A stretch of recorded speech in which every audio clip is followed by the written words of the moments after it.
few more people coming in. Here we go. And Barbara, please take it away. Thank you so much, and bless each of you for being here tonight. And since I have only one more meeting after this, I'm going to share a couple of statements that my husband, Robert Mueller, made. And I'm kind of excited because we got married on June the 27th. And we made a little day called Decide to Be Married. So, and June 27th is Decide to Be Married Day. And this is what he wrote: Peace people savor life. And Peter Meissen knew him. We used to be in San Diego together. Peace people open themselves to others. And I look at each of you and I realize that we're all peace comes from optimism and proper appreciation of the gift of life we have been given. And peace springs from optimism because its root is conviction that there can be a better and a more peaceful outcome in our planet. And I want to show you something that came in my mail today. That's why you don't have my Rotary emblem. Karen and Rudy sent me this beautiful plaque with a wonderful gavel, and it says Barbara Gunn Mueller, President 2021, in recognition of outstanding leadership and commitment to peace, Rotary E Club of World Peace. And I thank you all for making my year so wonderful. I can't even begin to tell you all the joy I had in being with each of you. And so many of you have called me and sent me emails, and it's just been a blessing. I don't want to go on because I think we want to have all the time we can for our speaker tonight. But if you are in the mood to understand that peace is possible, well, that's why you're a member of the Rotary E Club of World Peace, because we know that peace begins with each of us and we wear our badge so proudly. So with that, I was going to talk about World Unity Week, but David has something to say about that. Why don't you tell us about World Unity Week, David, our president to be? Thank you, and thank you, Barbara. You've been absolutely outstanding all year long. So great appreciation. Just to let you know that about 10 of us are participating in World Unity Week. It actually started today. And this is part of it's a global initiative with many, actually hundreds of organizations focusing in on unity and how we as human beings are connected in so many different ways. That we have unity throughout the world, much more than is often shown. And our e-club, we have 10 presentations. Take a look at your email to send it out to all of our members. You'll have an email right now. And take a look at the times and the presentations, and just hit the links to be able to join in. But it's a way of stepping out into the new territories and helping people discover Rotary and the Rotary E Club of World Peace. Thank you. Thank you, David, for getting us involved with World Unity Week. And somebody asked, are we going to use the same Zoom link? No, that's why David sent you an email today. Every one of us have a different Zoom link, so you're just going to have to read it. And I'm going to be on at 11:30 tomorrow. I'll be the first in our club tomorrow. And then tomorrow night, Rudy is our last one on that tomorrow. So let's all join World Unity Week. And Brian Berman is going to be the only one that will have both Facebook and Zoom going. He's such a genius. The rest of us will be happy if we're just even on. Bless you all, and thank you, David, again. World Unity Week is really something. I can't get over it. Thank you, David. Barbara, I'm going to introduce, make sure we connect with everybody here. Peter, you'll get an idea of who's online with us tonight from our club, which is very exciting. And we've got a lot of visitors tonight, which is great. They obviously want to learn what you have to share with us tonight. Dee Boswell is coming to us from up in Illinois. Dee, hope you're doing well. We got some other people just coming in here. Carol, he's a past district governor from up there. Carol Kretschmann is on from out in the desert. Catherine's down under in Tomorrowland. Julie Boswell is here with us, and she's going to be part of our new foundation team for the Rotary Foundation in our club coming up. So we're very excited about that. Of course, Barbara Hussein, Emmanuel was our first club president here, and filmmaker, producer, and he's also running for president of France. And so once he has that done, so we'll pay him a visit. He said he said each of us can go visiting over in France when he's president over there. You bet. David Wick is our incoming president. Peter, great to see you. Hope all is well. Kate, Very well. Kate, where are you joining us from? He's muted there. You might get it. Where am I from? Where are you from, Kate? I live in Los Gatos, California. I'm a friend of Sharon Tennyson's. Super. Well, And you need to come join our club then. She's over in Russia right Well, now. She's encouraging me. There you go. Well, welcome aboard tonight. Very nice Thank to you. see you. And I also know Anya. I met her over in St. Petersburg, I think it was. Probably so. That's Yeah. great. That's super. Great to see you there. Karen, great to see you on tonight. And Carol Fellows, some of you don't know, Carol and Tim Bewley made a very generous donation to the Rotary Peaceful Alumni Association that helped be able to them to put on the Cyber Peace Conference. Carol, thank you so much to you and Tim for your generous donation and support. And that's good. Jack is on with us here.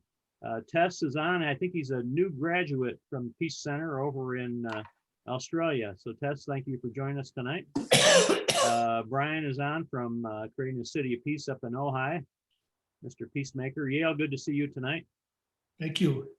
Mark is joining us from the Middle East. It's only 4:30 in the morning over there, so I'm glad you're All awake, right, Mark. Shalom, Booker Tov from Ashkelon, Israel.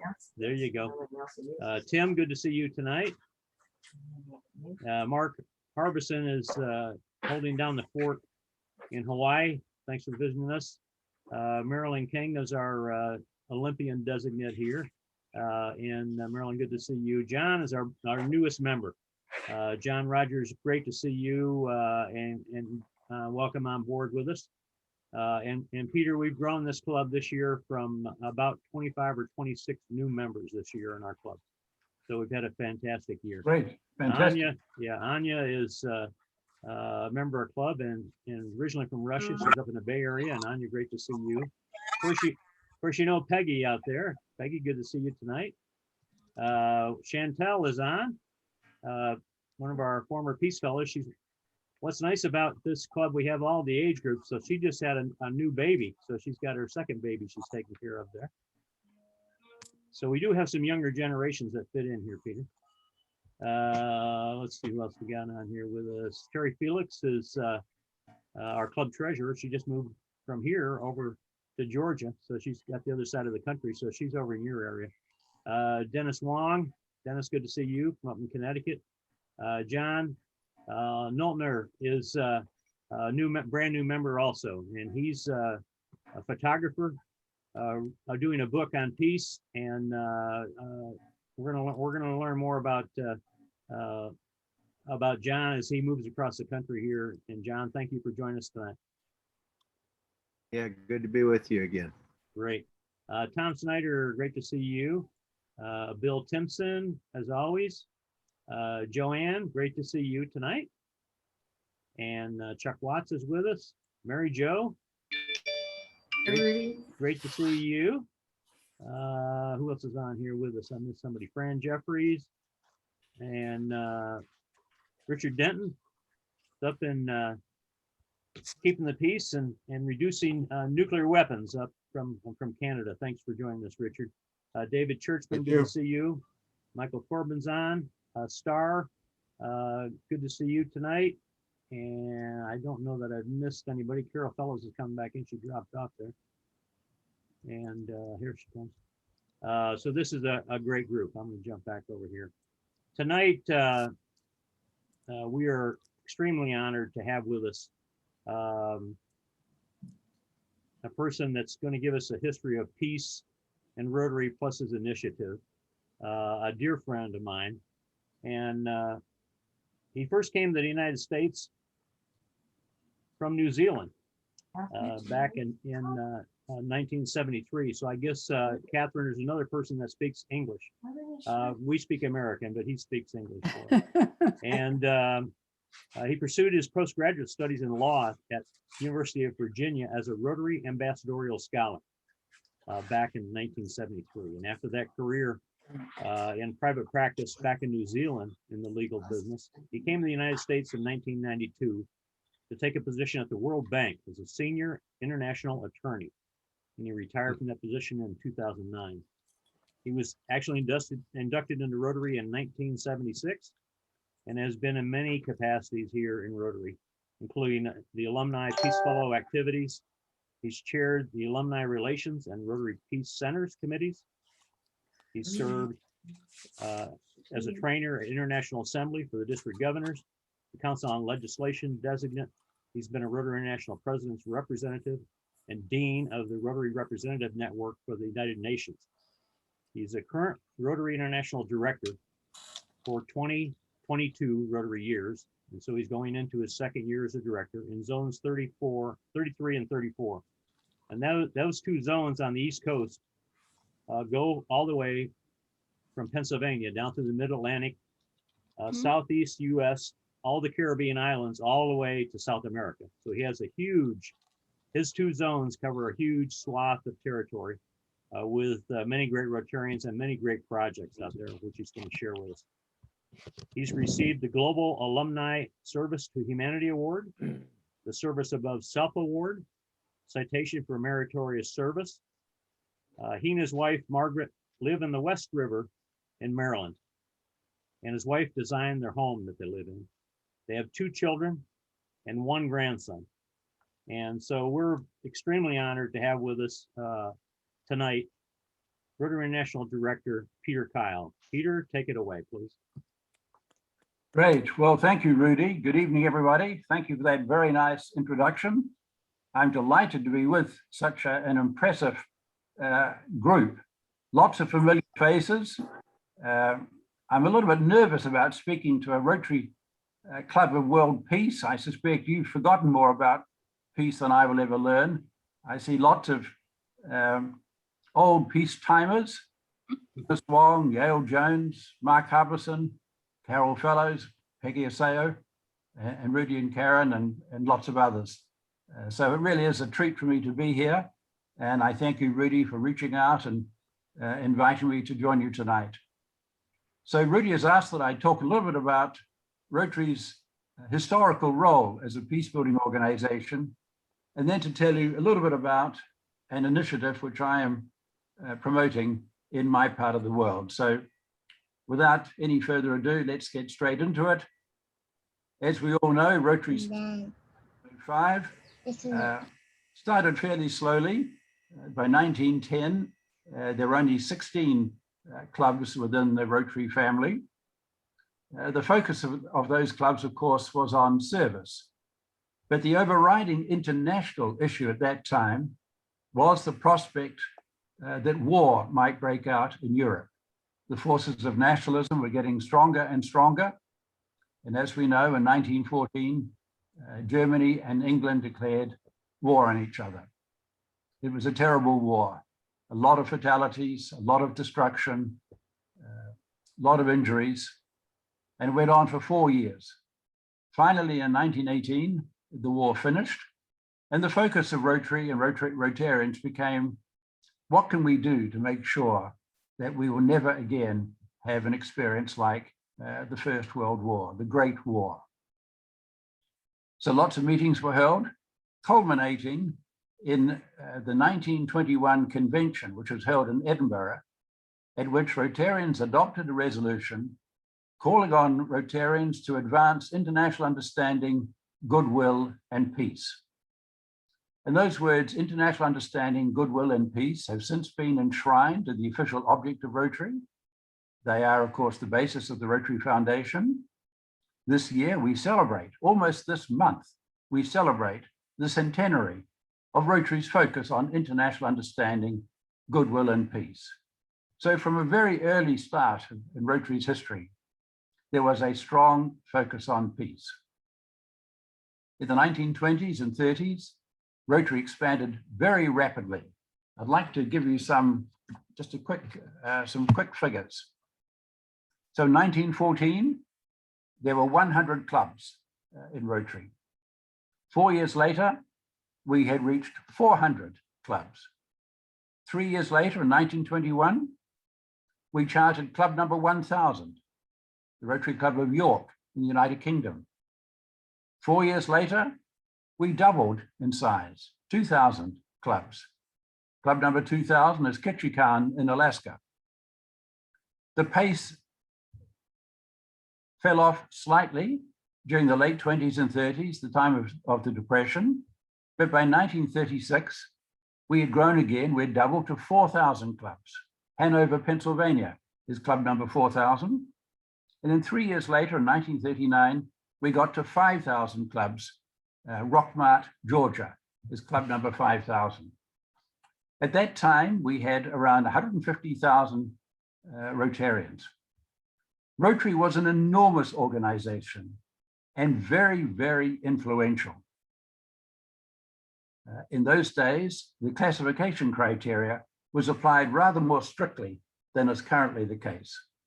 In addition to being a male, you had to be a respected member of your profession or your vocation, a manager or a director, or the school principal or a sheriff.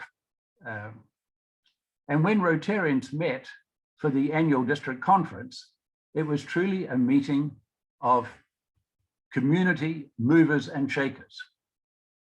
And when Rotary met at the International Convention, it was an extremely influential and important gathering. Let me give you some examples.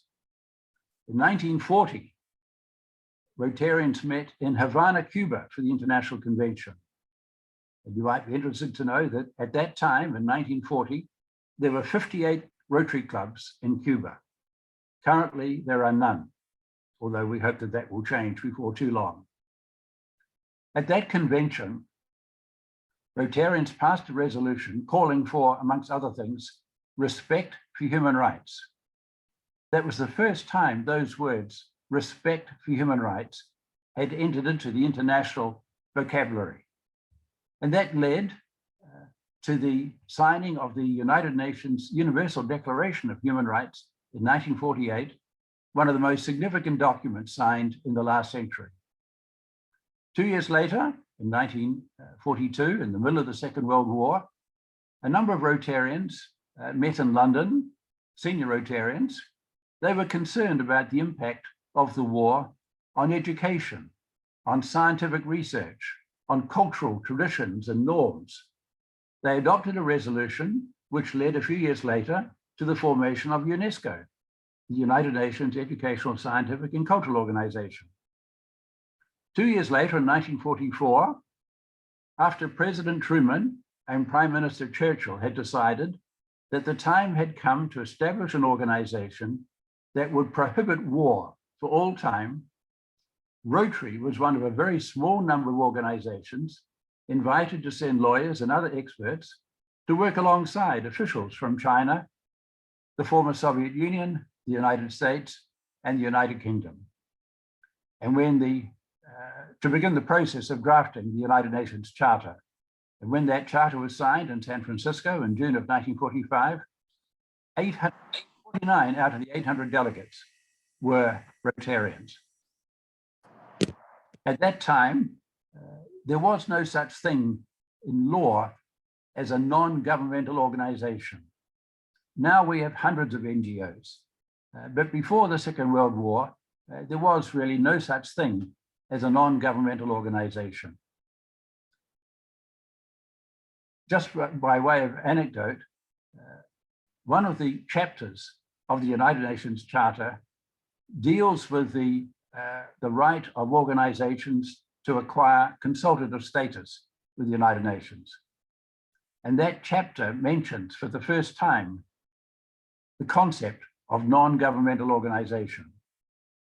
I haven't done the research, but I rather suspect that it was a Rotarian, one of the Rotarian lawyers, who drafted that chapter, because a few years later, Rotary and the Red Cross became the first two organizations to be granted consultative status with the United Nations Economic and Social Council. And we have continued to enjoy that status ever since 1945. So in 1945, as I mentioned, Rotary was a very significant player in the international community. The international conventions were very well attended, and the edicts and the resolutions that were passed were significant from an international perspective. In 1946, the United Nations decided to establish an internship program. The idea was to bring young students from all around the world to New York to observe the workings of this new organization. Great idea, but there was no money in the budget. So what did they do? They approached Rotary, and Rotary gave a grant of $18,000 to fund the first United Nations internship program.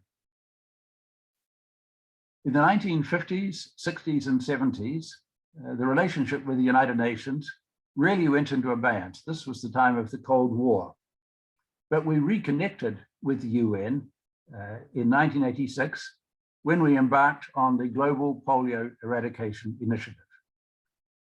As you'll all know, we connected with UNICEF, with the World Health Organization, with CDC in Atlanta, and subsequently with the Gates Foundation, and more recently with the Global Alliance for Vaccines. And that relationship, particularly with UNICEF and WHO, has been an extremely important relationship ever since. $50 million of funds raised by Rotarians each year for polio gets channeled through UNICEF. So we have a particularly close association with UNICEF. In the late 1980s, Rotarians were increasingly reaching out to some of the organs of the United Nations and other international organizations. So in 1990, the Rotary International Board established the Rotary Representative Network, which I suspect many of you may never have heard of. But this is the committee within Rotary that oversees Rotary's relationships with the United Nations and other international organizations. There are 16 organizations in the network. They include UNICEF, UNESCO, United Nations High Commissioner for Refugees, UN Committee on Women, UN Environment Program, and many non-UN related entities, such as the World Bank, the Asian Development Bank, the African Development Bank, the European Union, the Commonwealth of Nations, the Arab League, the African Union.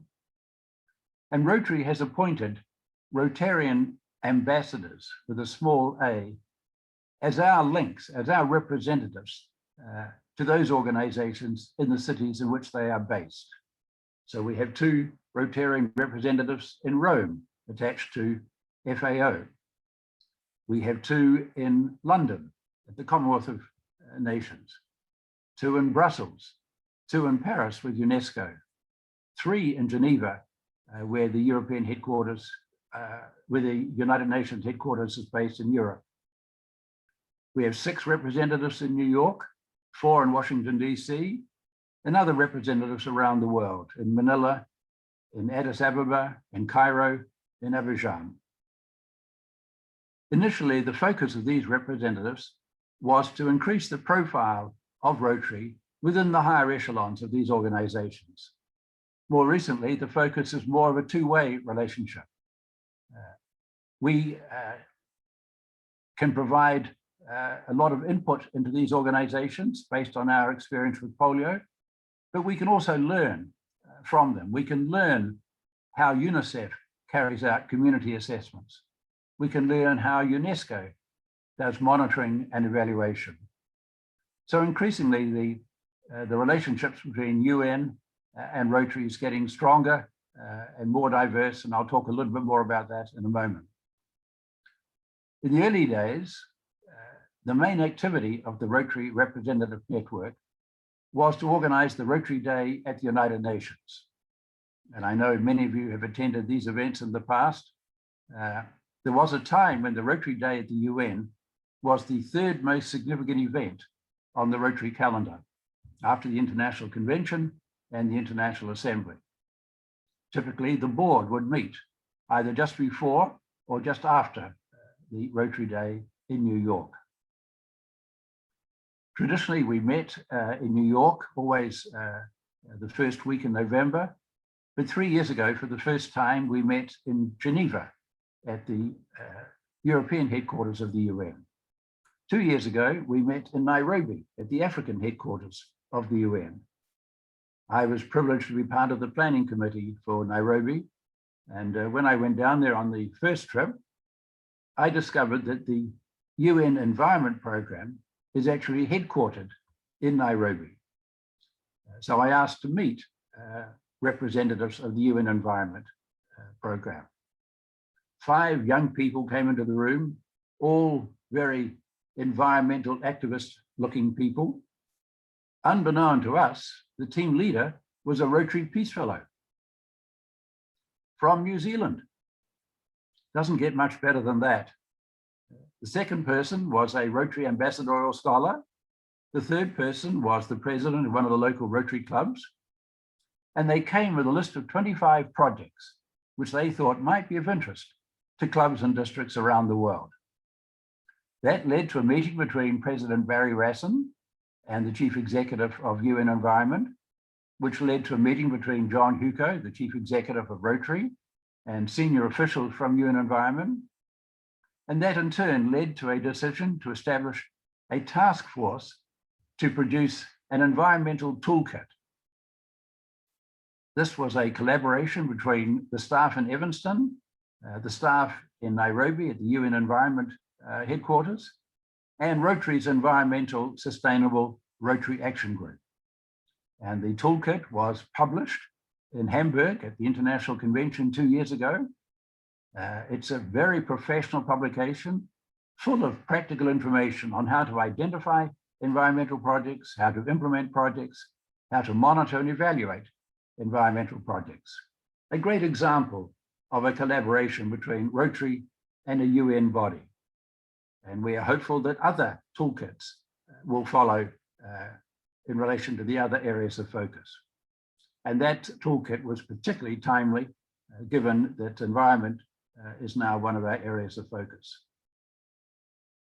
We've had other Rotary Days. We've had Rotary Days at the World Bank, at UNESCO, at FAO, at the Organization for American States, at the White House.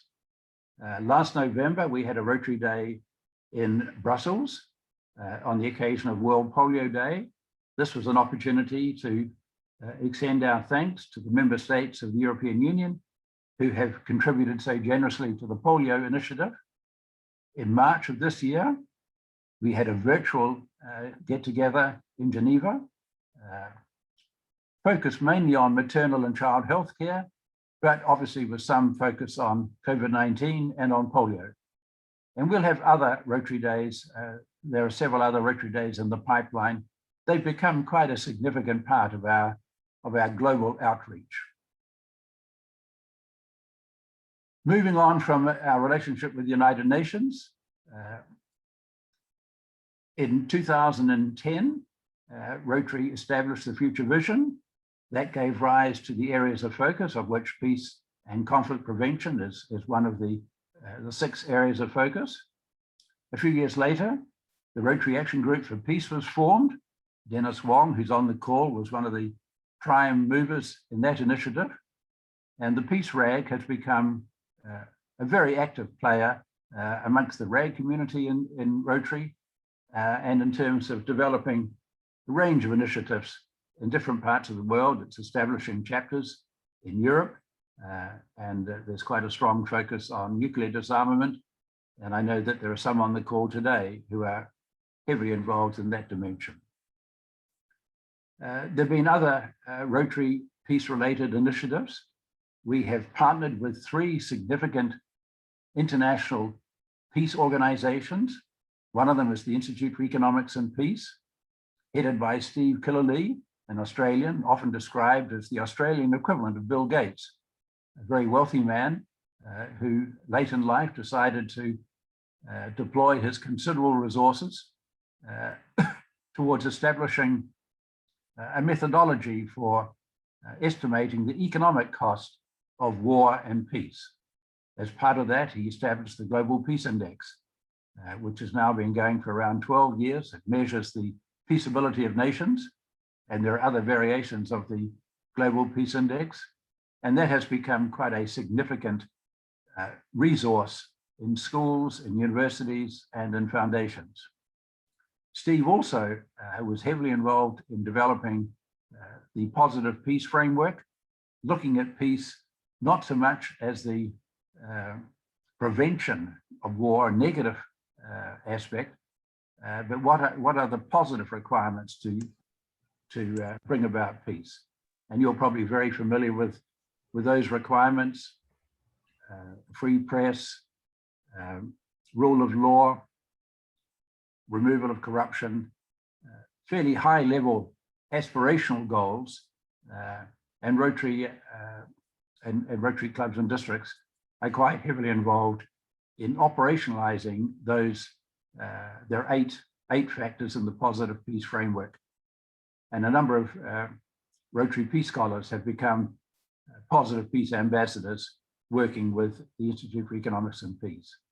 We've also partnered with Mediators Beyond Borders and with the US Peace Corps.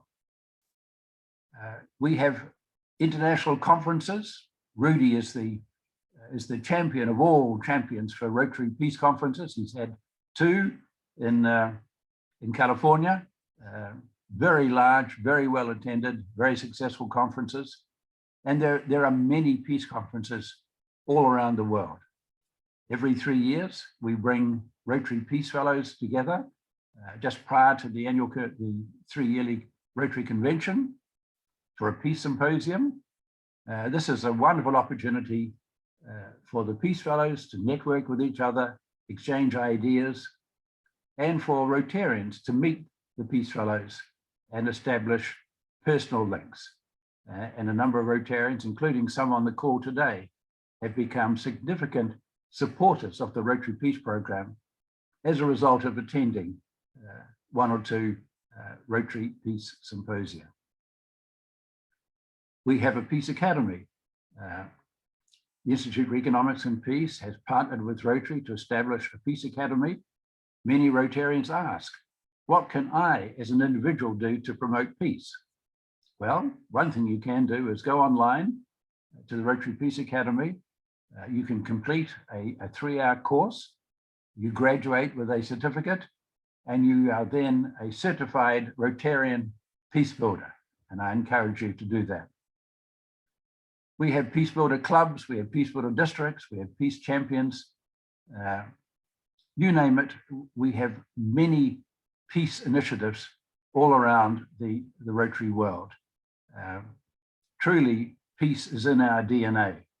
I'm often asked, after polio, what is the next corporate project?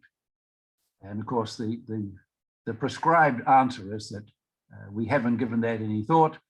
We need to keep our eye on polio. We're not quite out of the woods, although we've only had 2 cases this year, which is just extraordinary. We may well be looking at the case in Pakistan and Afghanistan, one in Pakistan, one in Afghanistan. One of those cases may well be the last wild polio virus case in the world. We are crossing our fingers. Wouldn't that be fantastic?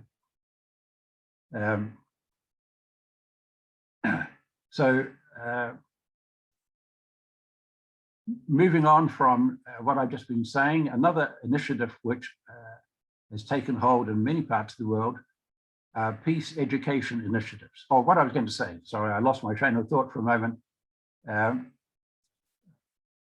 If I was a betting man, I would say that after polio, the next corporate project, and this is a personal view, this is not a board view, an official view, that it would have something to do with peace. I don't see Rotary as becoming a maternal and child healthcare organization. The World Health Organization has got that area well and truly covered. We have a significant focus on water and sanitation, but I don't see Rotary becoming the world's preeminent water and sanitation organization. There are dozens of organizations that are exclusively focused and far more generously funded in the water and sanitation area than Rotary. Likewise, I don't see us becoming a disease prevention entity or a community economic community organization, or even a literacy organization. But in the area of peace, I really do think we have the capacity to carve out a niche for ourselves, to add value. We've had over 100 years of peace building experience. We are well regarded around the world. 3 years ago, I went to the headquarters of UNESCO in Paris. They laid out the red carpet for me, and I'm not used to getting red carpet treatment. And I said, why are you doing this? And they said, we regard Rotary as one of the world's leading civil society organizations. Think of that. Of all the organizations in the world, UNESCO regards Rotary as one of its leading civil society organizations. And I've heard that from other organizations. The World Bank also regards Rotary very highly. We have an amazing international reputation. And it started really in the late 30s, early 40s with our link to the UN. We've managed to maintain that, to enhance it. We have some very strong Rotarians who are our representatives to the UN, and I've mentioned some of them. And I see a lot of potential for increasing that relationship. Incoming President Sheikh Ahmeta wants to enhance Rotary's international stature. Jennifer Jones, the president-elect, one of her goals is to increase Rotary's global focus. So over the next 2 years, I think you'll see a much greater focus on Rotary's international footprint. We have a very strong and well-developed place in the international humanitarian community. We are well known for thousands of projects in each of the areas of focus. It's a very, we have a very wonderful brand, a very valuable brand, and I would like to see us doing a lot more. So I'd like to think that if and when we, well, I won't say if and when we overcome polio, that the next project will have some peace-related dimension, possibly peace and education. There are a lot of peace education projects in the US and in the UK. And that leads me to make reference to an initiative which I'm promoting in my zone, 33 and 34, in seaboard of the US. It's called Youth and Peace Action, engaging young community peace builders. As we all know, conflict starts locally. So we need to develop local solutions to local conflict issues. What better organization is that? But the world's largest community-based peace-oriented organization, namely Rotary International. I've long believed that Rotarians have not only the ability, but the responsibility to do what we can to reduce the divide in society, to try and lessen polarization that is taking place, not just in this part of the world, but all over the world. With our resources, with our network, the positions that Rotarians hold, we ought to be able to play a more significant role in overcoming divisions, and we need to start with our youth. That's why my project focuses on Interact students, high school students. I've reached out to 20 districts in my 2 zones. We're raising around $500,000, and we are very soon will be launching a significant peace-related initiative, which will go on for 12 months. I hope it'll be replicated in other parts of the world. It's getting a lot of attention in my area. District committees have been established. We are relying on a peace education curriculum, which has been tried and tested for a number of years. This initiative is being led by 2 Rotary Peace Fellows, Anna Patel, who some of you will know, is a graduate of the Chulalongkorn program, and Patricia Schaefer of New Gen Peace Builders, also a graduate of the Chulalongkorn program. So I'm excited about this initiative. I'm told by Rotary that it is the single largest peace building project in Rotary's history. Let me repeat that. Youth and Peace in Action, YPA for short, is the single largest peace building project in Rotary's history. So I'm very excited about this initiative, and I'd be happy to provide more information about that offline to those who may be interested.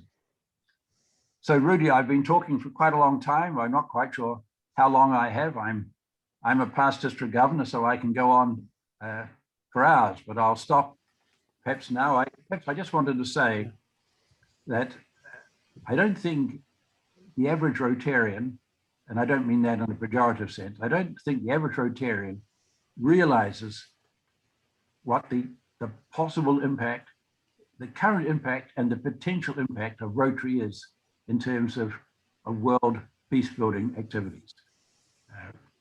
We are heavily involved in many parts of the world. I'm a president's representative to 3 district conferences this week, one in Bahrain, one in Cairo, and one in Istanbul. Sadly, I'm attending them in my study where I am now. I'd love to be in person at all 3 destinations, but in all 3 of them, Cairo, we had a big peace conference in Cairo earlier this year. Turkey had a peace conference that I spoke at a little while ago. Bahrain is also involved in peace. There is so much peace-related activity. And I have to say, and I don't know much about it, but I understand that you also have some significant peace-related initiatives in St. Petersburg and in Vladivostok, and I congratulate you on that. We need more peace and unity, period. So any initiative that Rotarians can engage in, which promotes peace, I think is inherently worthwhile. I think you've been involved in the ICC program. That's another avenue where we can play a significant role. I was surprised to learn recently from the recent ICC pre-convention, there are over 400 inter-country committees around the world. That is staggering. So once again, Rotary International's footprint is amazing. And you are part of this, a very important part. I think e-clubs have, because of the international reach of your club, you have such potential to reach out and through your network to make connections in the countries where you're based. So I commend you for this initiative. I wish you well. And without any further, stop and invite questions.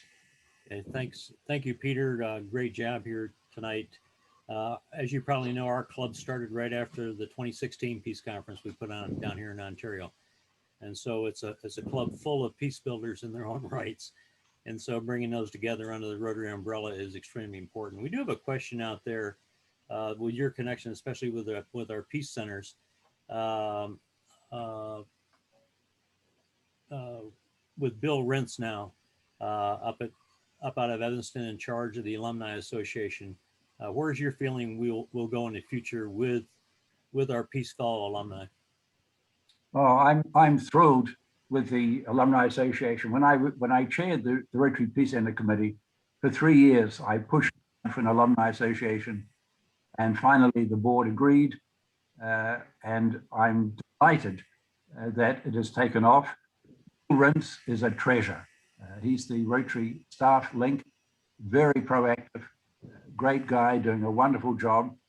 And the board of the Peace Fellow Alumni Association has been incredibly active. Last weekend, there was a 24-hour peace conference. I know Catherine was there. I couldn't get to it. I had so many other peace district conferences to attend last weekend.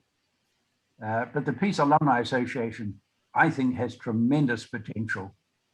We've had a peace incubator last November in Geneva with Walter Geiger.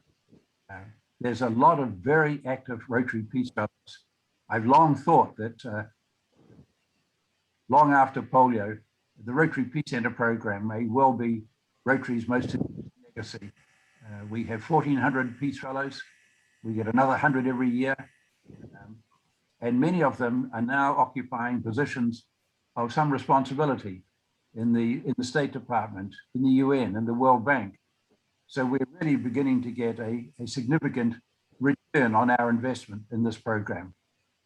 So a great initiative. I wish I was a little younger and I could go through the program myself.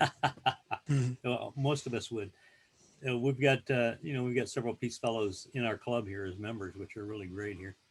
David Wick, I think you had a question. You want to unmute yourself? Yes, Peter, this is really appreciate all that you say. And two things.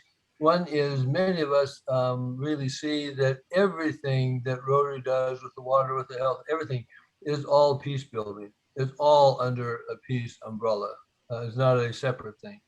Another is that just thinking about what is the history that you talked about, and currently you hear periodically that people will not touch certain subject areas because they say, oh, that's too political. And there are hard questions and hard conversations that we must have about, I mean, we're up against it.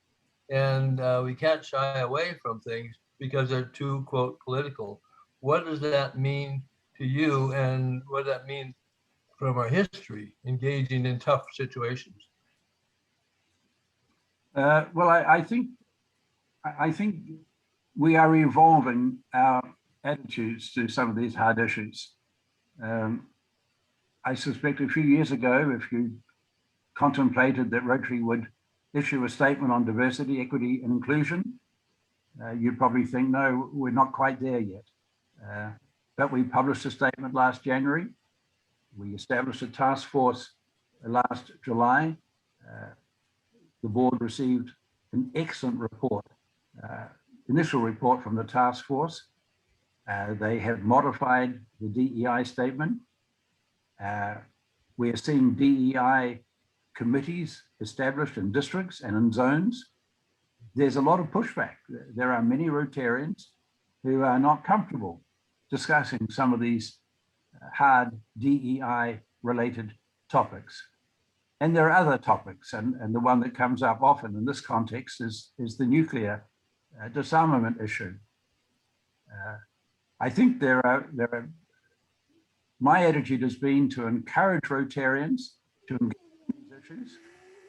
As far as the board is concerned, the board is a fairly risk-averse organization. It deals with the interests of all Rotarians. We don't have any expertise in the area of nuclear armament, so we've tended not to get involved in that area at the board level. But there's no reason why, and I've encouraged Anne Frisch, Dennis Wong, the RAG, Peace RAG, Al Gibbets, to at least promote awareness of these issues. I think there's no harm in engaging a more educated population. That's an inherently sound Rotary objective. It's really just a question of how far that goes. And as I say, I think attitudes are, I don't know that I can say anything more definitive than that. Thank you very much. One of the areas, obviously, there are different hotbeds around the world. Some of those are relationships between Russia and Ukraine, and now the Rotary projects are happening in that region in support of peace. And also, we certainly have opportunities in the Middle East, and certainly a new peace center coming in that region is going to be a big boost. What are your feelings about how we operate very carefully within these areas as Rotarians to create peace, working with, like you are, with youth and other leaders in here? Well, I think one thing to remember is that Rotary is a bottom-up organization. It is the clubs that are sovereign in Rotary. The board does not have any power to impose projects or to operate projects, apart from things like the polio initiative and the Rotary Peace Center program, and maybe one or two sort of unusual situations. But by and large, all projects in Rotary, all initiatives come up from clubs. And it's really a question for Rotarians at the club level to engage with other Rotarians and other clubs and other districts and other parts of the world. That's how significant Rotary projects develop. So I think as far as the cases that you mentioned, Ukraine and Russia, both countries have a significant Rotary presence. There are 2 Rotary districts in Russia. Ukraine is a Rotary district. A lot of very enthusiastic Rotarians in that part of the world. And one has to hope that the magic of Rotary will enable Rotarians in both countries to come together. We've seen that in Cyprus. We've seen that in Northern Ireland. We've seen that to some extent in Gaza in Israel. We've seen that in other parts of the world. Rotary has a very well-regarded brand, and it's crucial, I think, that we maintain that brand. That gives us an opening in international fora. We're able to attract Nobel Peace Prize speakers to attend our conventions. We get the Secretary General of the United Nations, the Director General of UNICEF, because of the cachet that Rotary has. So we have to be very careful not to dilute or damage that reputation. So as I say, I think these peace building initiatives have to filter up from the ground level. That's where the resources, the passion, the enthusiasm has to come. I hope I've answered your question, Rudy. Yeah, I think so. With Anna Patel and Patricia Schaefer, with our 2 Peace Fellows you're working with over on the East Coast in that initiative, I think you're planning on impacting about 30,000 students, which is amazing. But they both helped me with our Interact Peace Conference in association with our conferences over here in 2016 and 2020. And so they're very accomplished individuals. Where do you see that going, and what's the follow-up? What's the period of time to initiate this, and then how are you going to measure the impact of it? Well, we spent much of the last 9 months doing the groundwork, establishing the infrastructure, establishing course materials. Patricia Schaefer in particular has been doing this for the last 8 years. She's currently in Lebanon promoting peace education initiatives with high school students and university students in Beirut. She's been working in Texas and California, in the Carolinas, in South Sudan. She's an amazing woman, very actively involved in the peace education arena. Anna Patel, former chief executive of Outward Bound Peacebuilding, currently the Rotary representative to the Committee on Women in New York, very dedicated, committed, wonderful representative for Rotary.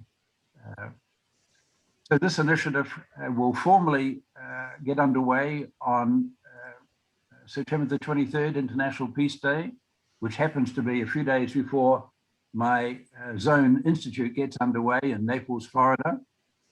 And that will lead into a whole series of student-led programs, teacher trainings, a variety of peace education initiatives, culminating in quite a big event in the latter part in around May of 2022, involving, as you said, around 30,000 students. And we're getting a lot of interest. It's been a little difficult because of the pandemic and many schools operating virtually, but the infrastructure is pretty much now in place. We have a lot of clubs have signed up. This is being funded through district grants. We've asked every club that is interested to apply for a $1,000 district grant, which then hopefully can be matched out of DDF. And we've had significant interest in that funding mechanism. It's a very simple, relatively uncomplicated funding mechanism. And I think next year, some districts for various reasons have not been able to participate this year, but I think they will come on board next year. And as I say, I've had a lot of interest from other parts of North America, and including your zone. And I'd be very keen to replicate this because I think the time is just perfect for a Rotary youth peace related initiative. That's what we need in this country. And I hope that this project will meet that need. That's Peter, great. you have given us such an overview of Rotary in the United Nations. My late husband was Robert Mueller, and he spent 40 years at the UN, spoke to Rotary clubs all over the world. And you have just synthesized everything that he believed in. When we traveled and we would speak at Rotary clubs, we'd always honor them for the work they're doing for peace. Bless you and thank you. And may you have 20 more years of these wonderful words, because not everybody understands the history of how Rotary was there when the United Nations was founded. I do a talk called, did you know that peace began with Rotary and the United Nations? I always put Rotary first because they were there, peace people. And the charter wouldn't have been what it was if it wouldn't have been for the lawyers who were working for Rotary. And I have a very intimate relationship with some of the people who are still with us today in the Rotary and That's in the great. United Nations. God bless you and thank you. And may you have many more years sharing your spirit. Thanks, Barbara. That's very nice of you. Your Thank you very much. spirit is contagious. I Yeah. just want you to know that. Yeah. Your philosophy for peace is contagious, and God bless you. And may Rudy continue. Yeah, so Peter, we look forward to, I know there's several more questions in the chat box. I may email those to you and get some answers back so I could forward those on to our members. In our club also, we have Paul Chappelle with Peace Literacy Program that he's got here on the Yeah. West Coast. I'm sure you know him. And Marilyn King has got a program built around Olympian thinking that she's worked with inner city youth in Oakland with a tremendous program. So we've got some peace builders over here, and Catherine's down under working with a program from Gene Best. So we've got several different ones here that are impacting. So we would love to continue to hear progress on that initiative over there with Patricia and Anna and what's happening there. Is this high school students or middle school also, or? It's mainly high school. We've had all sorts of overtures to extend it to younger and to older groups, but the focus for this first year is on high school students, and we'll see how that goes. And if it's considered appropriate, that's certainly a possibility. Yeah, I'm sure you'll plan on some kind of presentation in Houston so we can all catch up with where your progress is. Yeah. This has been a tremendous evening, Peter. I really appreciate you being on board with us here. It's interesting, and to start off August, we're actually got Steve Werner going to speak to us from the Peace Corps side. And we have former Peace Corps members in our club as well. And we're looking to do a project, see how we can support Peace Corps projects in the field from our club. So we've got several different angles working here besides trying